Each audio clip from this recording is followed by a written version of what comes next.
the Polist's newest enemy, the Dark Podcaster. And I am taking over this episode of Discoveries and Revisits.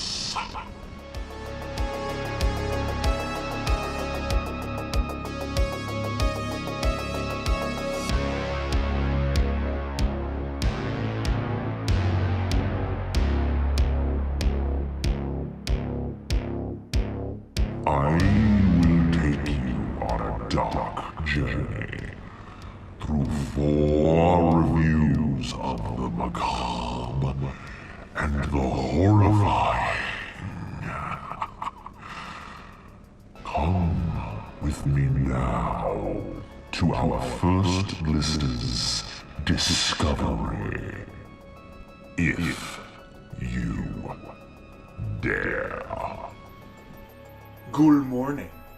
And in case you're watching this at random times, good afternoon and good evening. Welcome to the spooky edition of Discoveries and Revisits. We're of course talking Ghostbusters, the new Ghostbusters. Query, who do you call when the Ghostbusters have been transported to a new dimension? Ghostbusters, what do you want? Why, the Ghostbusters, of course.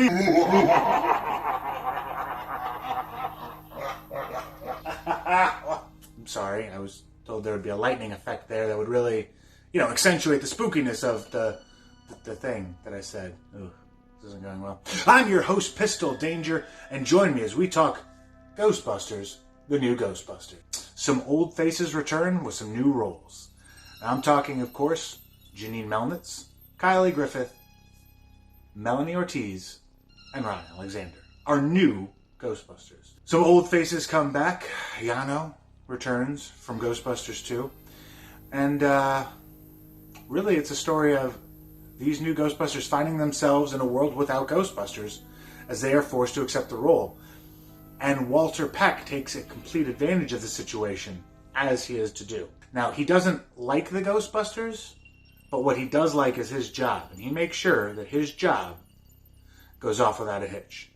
Now, for the new Ghostbusters, it's their job to work their new caseloads and try and figure out what happened to the Ghostbusters. Now, other things happen where Janine finds out a little bit about her past heritage, and Kylie gets to visit an insane asylum where Yano's being held. All in all, it's a terrific read, and if you haven't read any of the IDW Ghostbusters before but only have seen the movies, it's perfect because it gives you catch-up right out the gate.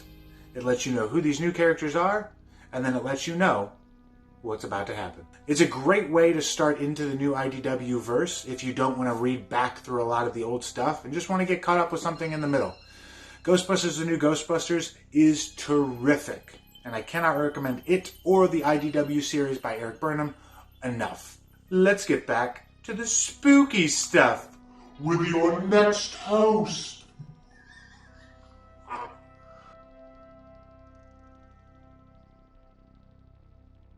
I'm not getting that landing.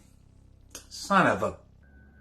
I am Dr. Impact, and I am here today with a discovery of Legendary Comics' adaptation of Dracula.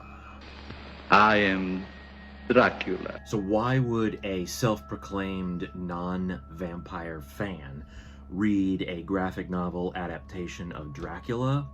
Well, in this case, because Dracula is drawn to resemble Bela Lugosi.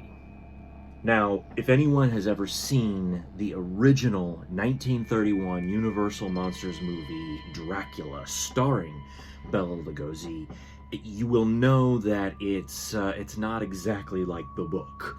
There are a few changes. I mean, the major beats are there, but there's some changes.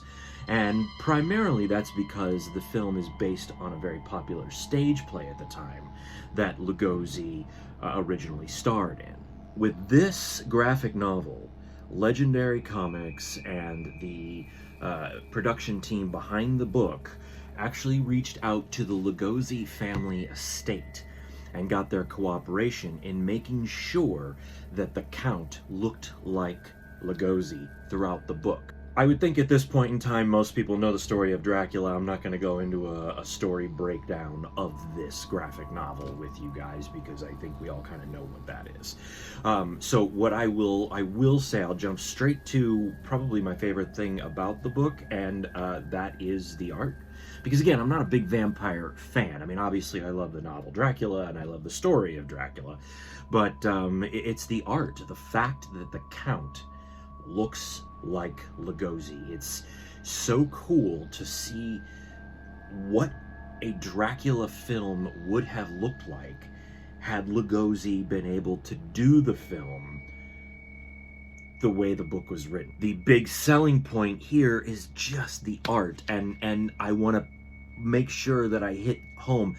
The entire interior of the book looks like the cover. Please, the creative team behind this, reach out to the Karloff estate, reach out to the Claude Rains estate. I would love to see a series of novelized graphic novel adaptations of famous horror works starring the classic horror stars of the original Universal monster movies.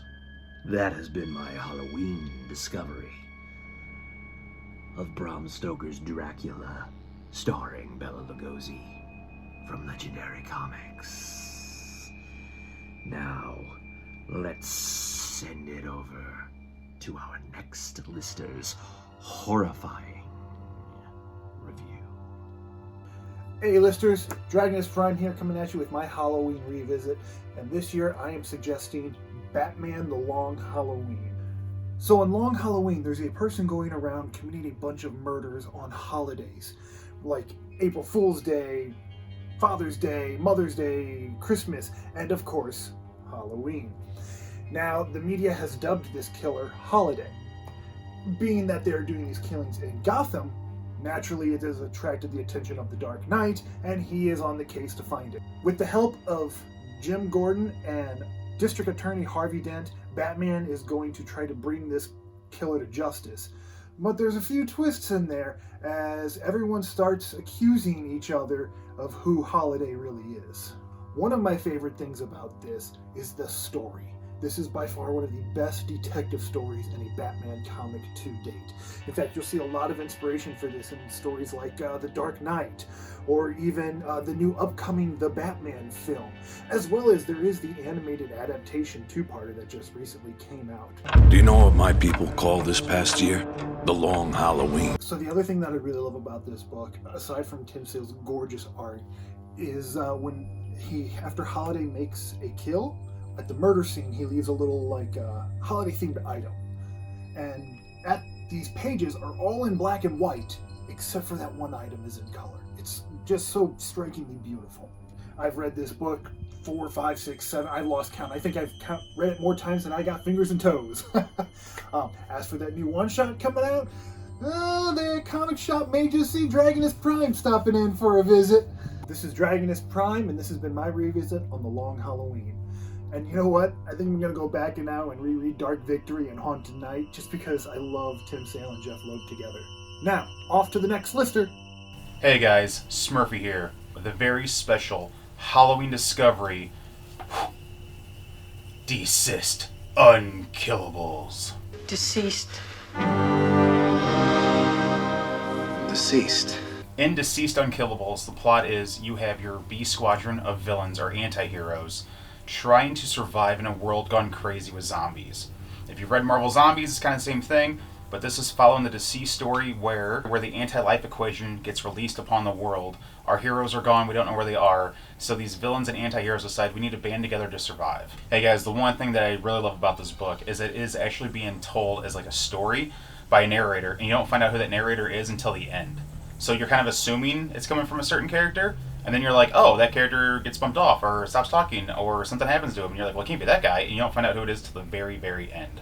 I truly love this book. I loved it so much that when I found out it was actually Volume 2, I went ahead and bought Volume 1 of DCeased, and I cannot wait to read it. As a matter of fact, it might be the only story that I probably reread within the same year, because I loved it so much. And hey guys, guess what? My very special Halloween edition of X-Men Age of X with Mr. X coming up Right? Mr. X is gone again. Trick-or-treating, huh? Gotta get that damn candy! That brings this episode to a close.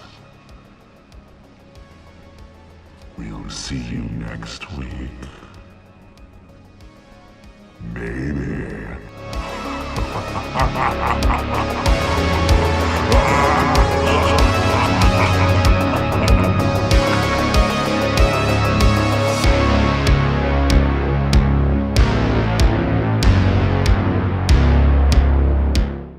Well, folks, that's our show. We hope you liked it.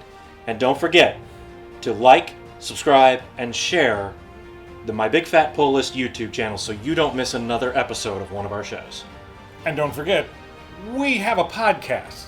Make sure you head on over and search out My Big Fat Pull List podcast on any one of your podcast listening platforms.